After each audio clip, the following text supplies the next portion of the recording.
আমি হাসলাম, ওরা বলে এটা লজ্জা নেই, এই জন্য এত হাসে। আমি কাঁদলাম, ওরা বললো ও বুঝি কোনোদিনই হাসতে পারে না।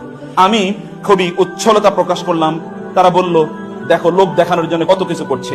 আমি একটু মন খারাপ করে বসে থাকলাম, তখন তারা বলল ওর আসলের অবস্থাটা এখন প্রকাশিত হয়ে গেছে, ও আসলে এরকম গোমড়ামুখী। আমি একটু ধৈর্য ধারণ করলাম, তখন এরা বলল লোকটা খুবই ভীরু কাপুরুষ, এই জন্য তার সাহসিকতা নাই। যদি তার সাহসিকতা থাকতো, শক্তি থাকতো, তাহলে সে রিয়েকশন করতে, কিছু কথা বলতো।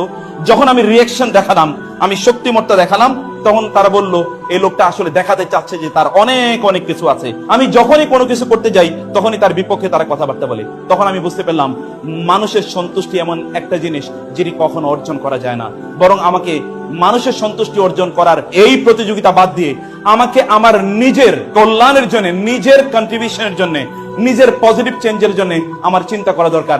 মানুষ কি বলছে না বলছে এদিকে আমার তাকানোর প্রয়োজন নেই।